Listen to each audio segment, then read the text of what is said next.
JEE Main 2026 face 1 January 22 നടന്ന എക്സാമിൽ shift 2 നാലാമത്തെ ക്വസ്റ്റ്യൻ ആണ് നമ്മൾ നോക്കുന്നത്. നമുക്ക് നാലാമത്തെ ക്വസ്റ്റ്യൻ നോക്കാം. ഈ ഒരു ക്വസ്റ്റ്യൻ D&F എന്ന് പറഞ്ഞ ചാപ്റ്ററിൽ അയണൈസേഷൻ എൻതാൽപ്പി എന്ന് പറഞ്ഞ ടോപ്പിക്കിൽ നിന്നുണ്ടായതാണ്. അപ്പോൾ സ്റ്റേറ്റ്മെന്റ്സ് എന്താ പറഞ്ഞിരിക്കുന്നത്? Given below are two statements. Statement 1 പറഞ്ഞിരിക്കുകയാണ് the first ionization enthalpy of chromium is lower than that of manganese.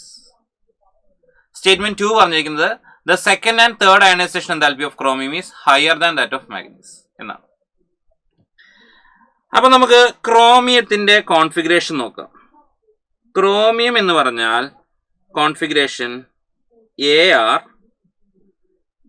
3D5 4s1 ആണ്. മാഗ്നീസിന്റെ കോൺഫിഗറേഷൻ നമുക്ക് എഴുതാം AR 3D5 4s2 ആണ്. അപ്പൊ ഞാൻ ക്രോമിയം ചേഞ്ചസ് ടു CR+ എന്ന് ചിന്തിക്കാം. അപ്പൊ ഇതിവിടെ ആക്ച്വലി 3D5 4s1 നിന്ന് 3D5ലേക്കാണ്. സ്റ്റെബിലിറ്റി അച്ചീവ് ചെയ്യാണ് എന്ന് പറഞ്ഞാൽ എനർജി അവിടെ എന്തായിരിക്കും? കുറവായിരിക്കും. വെറസ് MNന്റെ കേസിലാണെങ്കിൽ MN ചേഞ്ചസ് ടു MN2+ ആണ്. എന്ന് പറഞ്ഞാൽ 3D5 4s2 നിന്ന് 3D5 4s1 അത്രത്തോളം സ്റ്റെബിലിറ്റി ആവുന്നില്ല. സോ ഫസ്റ്റ് സ്റ്റേറ്റ്മെന്റ് എന്ന് പറയുന്നത് ആക്ച്വലി എന്തായിരിക്കും? ഇപ്പോൾ ഫസ്റ്റ് അയണൈസേഷൻ എന്താൽപ്പി ആർക്കായിരിക്കും കൂടുതൽ ഉണ്ടാവുക? മാഗ്നീസിന് തന്നെയാണ് കൂടുതൽ ഉണ്ടാവുക. So first ionisation enthalpy of chromium is lower than that of manganese എന്ന് പറയുന്നത് ശരിയായ സ്റ്റേറ്റ്മെന്റ് ആണ്.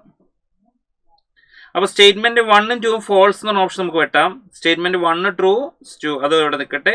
സ്റ്റേറ്റ്മെന്റ് 1 and 2 ട്രൂ, അതവിടെ നിൽക്കട്ടെ. സ്റ്റേറ്റ്മെന്റ് 1 ഫോൾസ് എന്നുള്ള ഓപ്ഷൻ നമുക്ക് കളയാം. ഇനി നമുക്ക് ആകെ സെക്കൻഡിലേക്ക് നോക്കിയാൽ മതി.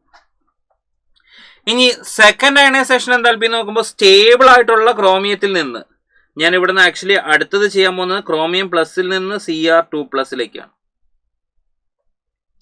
അപ്പൊ ആക്ച്വലി 3D5 നിന്ന് 3D4ലേക്കാണ്. അത് അത്രത്തോളം എന്ത് ചെയ്യുന്നില്ല? ഫേവർ ചെയ്യുന്നില്ല. കാരണം സ്റ്റേബിൾ ആയിട്ട് നിൽക്കുന്ന ആളാണ്. അപ്പൊ അയണൈസേഷൻ താല്പര്യം കൂടുതലായിരിക്കും. MN അതേപോലെ ഇവിടെ MN+ ആണ്. MN അതേപോലെ MN2+ലേക്ക് ചേഞ്ച് ചെയ്യുമ്പോൾ MN അതുപോലെ തന്നെ MN2+ലേക്ക് ചേഞ്ച് ചെയ്യുമ്പോൾ നമുക്ക് 3D5ലേക്ക് സ്റ്റേബിൾ കോൺഫിഗറേഷനിലേക്ക് വരുവാണ്. അപ്പൊ അതിന് എനർജി എന്തായിരിക്കും? കുറവായിരിക്കും. അപ്പൊ സെക്കൻഡ് അയണൈസേഷൻ എന്താൽപ്പി ആർക്ക് കൂടുതൽ? നമുക്ക് കിട്ടിയ കൺക്ലൂഷൻസ് ഒന്ന് എഴുതാം. ഫസ്റ്റ് അയണൈസേഷൻ എന്താൽപ്പി ക്രോമിയത്തിനാണ് കൂടുതൽ, ക്രോമിയത്തിന് കുറവും IE ഓഫ് മാഗ്നീസ്. പക്ഷേ IE2 of chromium is greater than IE2 of മാഗ്നീസ്. കാരണം മാഗ്നീസ് സ്റ്റേബിൾ കോൺഫിഗറേഷനിലേക്ക് വരുവാണ്. അപ്പൊ എന്ത് ചെയ്യും? എനർജി കുറവായിരിക്കും. ഇനി തേർഡ് അയണൈസേഷൻ എന്താൽപ്പി എന്ന് പറയുമ്പോൾ ആക്ച്വലി Cr3+ ഫോം ചെയ്യാനാണ്. അപ്പൊ ഇവിടെ 3D3ലേക്കാണ്, ഇവിടുന്നത് ആക്ച്വലി MN3+ലേക്കാണ്. എന്ന് പറഞ്ഞാൽ 3D4ലേക്കാണ് ചേഞ്ച് ചെയ്യുന്നത്. അപ്പൊ 3D4ലേക്ക് പോകുമ്പോൾ നമുക്ക് എന്ത് മനസ്സിലാക്കാം? സ്റ്റെബിലിറ്റി ഡീസ്റ്റേബിൾ ആവുക. അപ്പൊ ആക്ച്വലി മാഗ്നീസിന് എനർജി എന്തായിരിക്കും? കൂടുതലായിരിക്കും. അതുകൊണ്ട് തന്നെ IE3 of chromium is less than that of IE3 of manganese എന്ന് പറയാം. അപ്പോൾ both second and third ionisation enthalpy of chromium is higher than that of manganese എന്ന് പറയുന്നത് ആക്ച്വലി എന്തെടുക്കാം? തെറ്റായ ഒരു സ്റ്റേറ്റ്മെന്റ് ആണ്. അപ്പൊ സ്റ്റേറ്റ്മെന്റ് 1 ശരിയാണ്, സ്റ്റേറ്റ്മെന്റ് 2 ഫോൾസ് ആണ്. അപ്പൊ നമുക്ക് ആൻസർ ഓപ്ഷൻ 2 ആണെന്ന് പറയാം.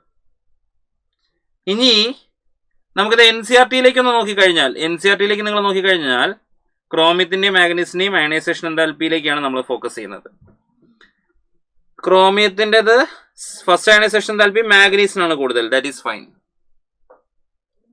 സെക്കൻഡ് അയണൈസേഷൻ എന്താൽപ്പി ക്രോമിയത്തിനാണ് കൂടുതൽ, that is fine. But third ionisation enthalpy നമ്മൾ പറഞ്ഞ പോലെ തന്നെ മാഗ്നീസിനാണ് കൂടുതൽ. Okay, yes. ഇനി ഇത് NCERT നമുക്കൊരു സ്റ്റേറ്റ്മെന്റ് ഉണ്ട്, പലരും ചിന്തിക്കുന്ന ഒരു സ്റ്റേറ്റ്മെന്റ് ആണ്. സെക്കൻഡ് അയണൈസേഷൻ എന്താൽപ്പി നമ്മൾ നോക്കുമ്പോൾ the ionisation enthalpy of MN+ is lower than that of Cr+. അത് സെക്കൻഡ് അയണൈസേഷൻ എന്താൽപ്പിന്റെ കേസ് മാത്രമാണ് NCERT പറഞ്ഞിരിക്കുന്നത്. അപ്പൊ അതുകൊണ്ട് തന്നെ നമുക്ക് പറയാം നമ്മുടെ ഓപ്ഷൻ എന്താ വരിക? ഓപ്ഷൻ 2 ആയിരിക്കും നമ്മുടെ ശരിയായ ആൻസർ വരിക. ഓക്കെ അല്ലേ? Is that clear?